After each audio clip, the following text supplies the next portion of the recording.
नमस्कार जी, मैं मंजू और आप सब कैसे हैं। आज जुलाई की 10 तारीख हो गई है और बरसातें कहीं कहीं हो रही हैं और कहीं कहीं कम हो रही हैं, इंतज़ार हो रहा है। तो चलिए ये सब तो चलता रहेगा। आज मैं आपसे बात करूंगी कोकोपीट के बारे में कि इतने कमाल की है ये चीज़, तो उसके बारे में मैं आपसे बात करूंगी। तो कोकोपीट जो है वो प्रोसेस किया हुआ कोकोनट फाइबर होता है। तो कोकोनट फाइबर क्या होता है, ये जैसे ये कोकोनट लाते हैं हम, तो कोकोनट के बाहर का जो ये छिलका होता है ये उसका फाइबर होता है। इसको प्रोसेस करके जो ब्रिक की शेप में या क्यूब की शेप में, कई तरह की शेप में मार्केट में ये आता है। तो उसका ये जो ऐसे बुरादा बनता है इस तरह से। तो अभी क्योंकि हवा बहुत चल रही है तो मैं उसमें मैंने डाला था किसी चीज़ में, तो वो उड़ जा रहा है, तो इसलिए मैंने फिर रखा नहीं। तो ये इस तरह से ये बुरादा जैसा जो निकलता है, तो इसके बारे में हम आज बात करेंगे। तो कोकोपीट जो होता है वो नेचुरल होता है और ये पूरी तरह से ऑर्गेनिक होता है। इसका जो पीएच होता है वो हल्का ये स्लाइटली एसिडिक है ये, और ये कई तरह के शेप्स में मार्केट में आपको मिल जाएगा। सॉलिड रूप में मिलता है, जैसे ईंट वगैरह बनाई होती हैं, क्यूब वगैरह, जो कि मैं अभी बात कर चुकी हूँ, और भी कई तरह से। तो जब हम इसको इस्तेमाल करते हैं तो हम फिर उनको जिस भी शेप में वो होता है तो उसको थोड़ा सा तोड़ के पानी में भिगो दिया जाता है, और जब वो फूल जाता है फिर उसका हम इस्तेमाल करते हैं।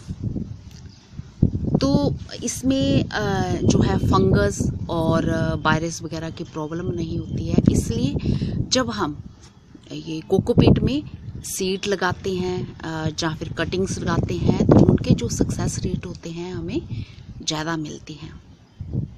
तो ये मैं अपने एक्सपीरियंस से कह रही हूँ।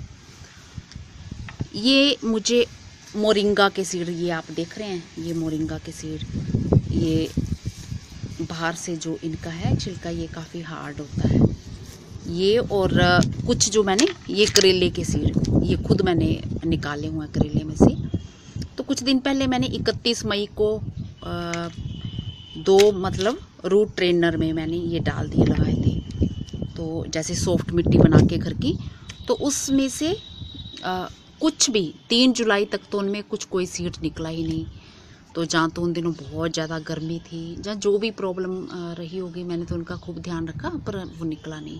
तो उसके बाद मैंने 3 जुलाई को ये आप जो पॉली बैग में देख रहे हैं, ये मोरिंगा के सीड हैं, जिसे कि सहजन भी बोला जाता है, और ये करेले के सीड हैं। तो इसलिए मैंने थोड़ा ये एक्सपेरिमेंट के तौर पे, क्योंकि ये ज़्यादा टाइम लेते हैं निकलने में, और मैंने इनको कैसे ग्रो किया चलो ये बाद में बताती हूँ मैं। तो 3 जुलाई को मैंने इनको मोरिंगा के ये सीड लगाए हैं, 4 सीड लगाए हैं, ये आप देख रहे हैं। और 6 तारीख को ये मेरा एक प्लांट इसका निकल आया, मोरिंगा का छोटा सा ये स्प्राउट निकल आया।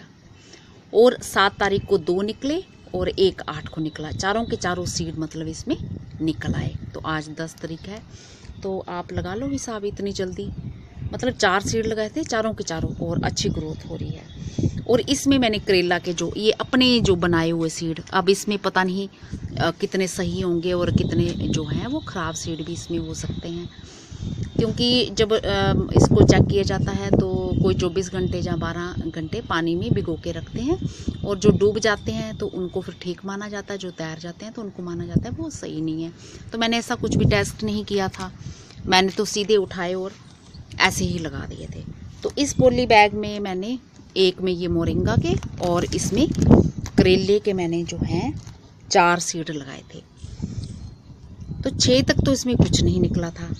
तो फिर 7 को मैंने थोड़ा सा मिट्टी हटा के, ये कोकोपीट हटा के ये ऐसे ऐसे ऐसे करके देखा, तो एक मेरे को छोटा सा स्प्राउट, ये जो अभी बड़ा हो गया है, तो ये मेरे को 7 तारीख को दिखा, छोटा सा स्प्राउट इसी में। और एक और ये फिर ये एक निकला है, ये देख रहे हैं आप, ये निकला है ये 8 तारीख को, ये वाला स्प्राउट जो है। और ये एक ये 7 को निकला, तो 3 को लगाया, 7 को निकला, तो कितने जल्दी इसकी स्प्राउटिंग स्टार्ट होगी। तो टोटल 4 मैंने लगाए हैं, अभी बाकी तो 2 निकले नहीं हैं, तो हो सकता है वो ख़राब हों। और चलो 2 तो हमारे निकल ही आए हैं इतनी जल्दी। तो इसको मैंने दोबारा ढक दिया है ऐसे, इस सीड को ऐसे ढक दिया है इसको, कल तक ये बाहर आ जाएगा। तो ये रिज़ल्ट मुझे दिखाने थे कि जब हम सीड लगाते हैं इनमें तो बहुत ही बढ़िया कमाल के रिज़ल्ट रहते हैं ये, क्योंकि मेरा खुद का एक्सपेरिमेंट है, मैंने खुद ये करके देखा है। और मैंने इनको लगाया कैसे है, मैंने इसमें नीचे होल किए हुए हैं, ये मैं पहले भी कई वीडियोस में आपको दिखाया मैंने कि इनको मैं कैसे इस्तेमाल करती हूँ, ड्रेनेज सिस्टम के ये होल। और नीचे मैंने मिट्टी ये भर दी थी, ये बस मिट्टी इतनी इतनी भर दी थी, इसमें भी और इसमें भी, दोनों में। और यहाँ पे जितनी चीज़ में सीड आने थे उतनी में बस मैंने कोकोपीट डाला है और भिगो दिया उसको, उसके बाद सीड लगा दिए। और ये रिज़ल्ट देखिए आपके सामने है। तो इसी तरह से कटिंग्स वगैरह बहुत अच्छे से जो सक्सेस उसमें है ज़्यादा मिलती है। और ये सीड तैयार होने का भी तो ये आपके सामने ही है, तो खूब अच्छे से और जल्दी से तैयार हो गए हैं। तो क्योंकि जब हम इसमें फंगस और वायरस वगैरह की प्रॉब्लम नहीं होती है, तो अगर हम इसको मिट्टी में मिक्स करें तो उसमें भी काफ़ी हद तक ये उसका इस चीज़ का फ़ायदा दे सकता है। तो ये हो गई मिट्टी में मिलाने की बात। तो मिट्टी में जब हम मिलाते हैं तो इसका जो कोकोपीट है ये खूब सारे पानी को एब्जॉर्ब करके रखता है, और जो एक्स्ट्रा वाटर होता है वो उसको निकाल देता है। तो मिट्टी में जब हम इसको मिलाते हैं तो प्लांट्स के लिए ये बहुत ही बढ़िया रहता है। ये सीड लगाने के लिए और कटिंग्स लगाने के लिए एक बढ़िया मीडिया तो है ही है, पर जब हम पोटिंग मिक्सचर बनाते हैं उसमें मिट्टी में इसको मिक्स करते हैं तो ये जो है मिट्टी की वाटर होल्डिंग कैपेसिटी को बढ़ा देता है, और दूसरा ड्रेनेज सिस्टम को बहुत अच्छा करता है। उससे एयरेशन भी अच्छा हो जाता है। एयरेशन अच्छे होने से और ये सब चीज़ें जो मैंने बताई हैं होने से क्या है, फिर जो प्लांट्स जो हमारे हैं अच्छे से डेवलप होते हैं। तो ये सब चीज़ें इससे होती हैं। तो आप जितने भी जब ये कोकोपीट का इस्तेमाल जब आप अपनी मिट्टी में करते हो तो फिर आपको ज़्यादा पानी देने की ज़रूरत नहीं होती है प्लांट्स में। तो कम पानी, क्योंकि मॉइस्चर बना रहेगा तो आप कम पानी दें। और उन चीज़ों में जिन चीज़ों में पानी की कम ज़रूरत होती है उनमें इसका मिट्टी में इस्तेमाल ना करें। जैसे कि सकुलेंट्स वगैरह लगाते हैं आप, तो फिर कई बार अगर गलती से पानी पड़ भी जाता है तो ये ऑलरेडी इसमें मॉइस्चर बना रहता है। तो ये जब मैंने ये कोकोपीट डाला है, जिस दिन मैंने 3 तारीख को सीड लगाए हैं, उस दिन मैंने इसको बस भिगोया था। और उसके बाद 6 को एक निकला, तो मुझे पहले लगा कि पता नहीं कुछ ऐसे ही ना कुछ और चीज़ निकल गई होगी। जब 7 को निकला, फिर 7 को मैंने ये भी देखा, खुरच के देखा कि इसमें कुछ है कि नहीं है। और इसमें भी ये मुझे एक करेले का, तब छोटा सा था, स्प्राउट था, वो निकला दिखा।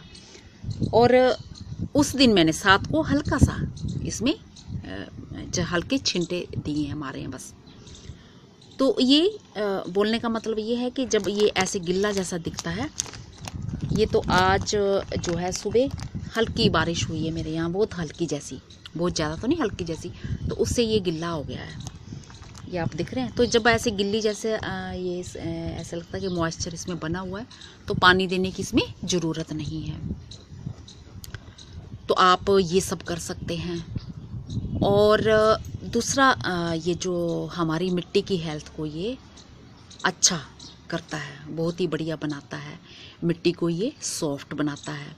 और मिट्टी जैसे भारी होती है तो ये क्योंकि अपने आप में ये हल्का होता है, तो जब हम इसको पानी के साथ भिगोते हैं तो ये फूल के जब बहुत बड़े साइज़ में, बड़ा जैसे क्वांटिटी में हो जाता है, तो जब इसे मिट्टी में मिलाएंगे तो नेचुरली हमारी मिट्टी भी फिर वो क्या हो गया, मिट्टी में भी हल्कापन आ जाता है।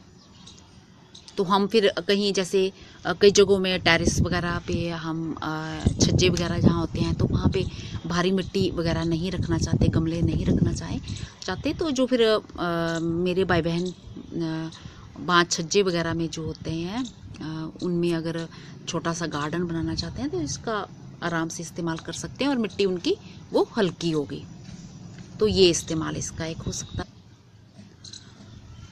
कोकोपीट में है जो नेचुरल तौर पे रूटिंग हार्मोन्स पाए जाते हैं, जिसके कारण कि जो रूट्स जो हैं अच्छे से बनती हैं। तो ये जो मेरे बहन भाई लगाते हैं वो तो जानते ही होंगे।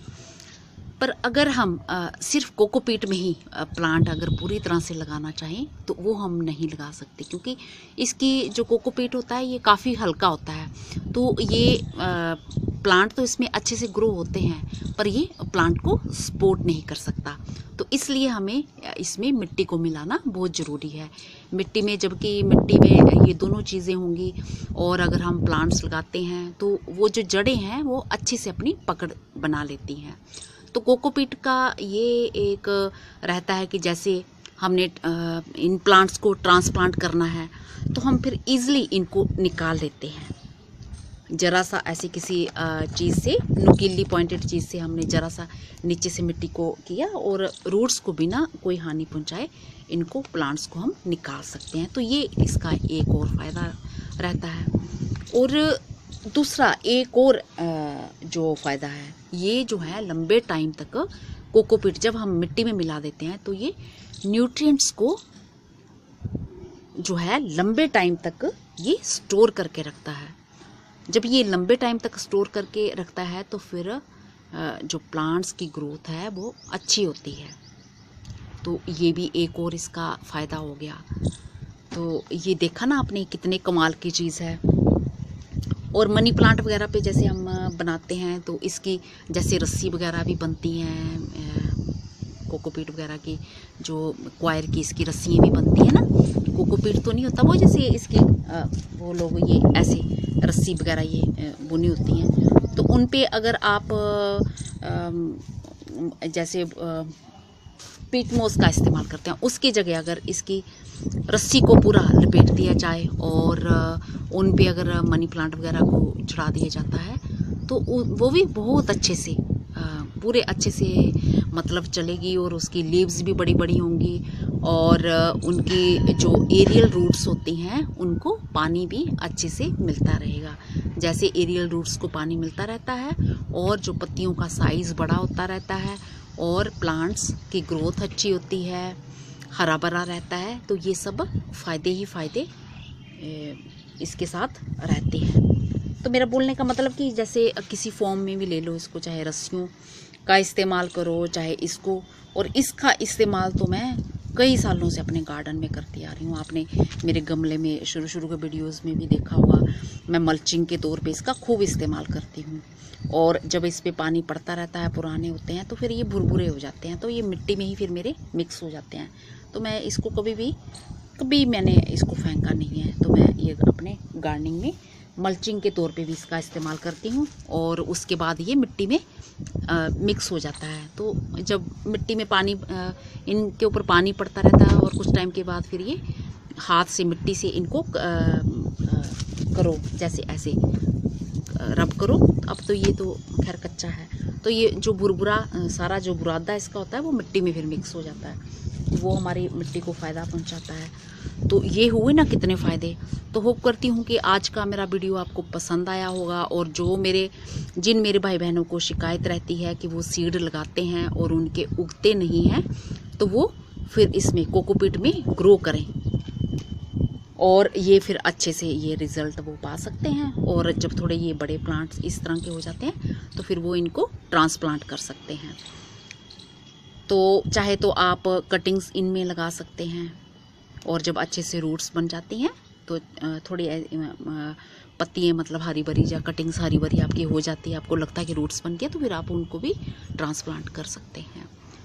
तो होप करती हूँ कि आज का मेरा वीडियो पसंद आया होगा। और जो मेरे भाई बहन जिनको ये प्रॉब्लम रहती होगी, जहाँ इस बारे में पता नहीं होगा, तो वो इस तरह से अपने गार्डन में कोकोपीट को शामिल कर सकते हैं।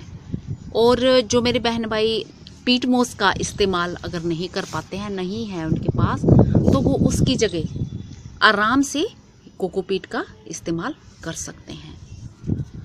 नमस्ते जी, धन्यवाद। अगली बारी मैं किसी और जानकारी के साथ आपके पास आऊँगी। अगर मुझे कुछ चीज़ भूल भी सकती हैं तो आप मुझसे पूछ सकते हैं।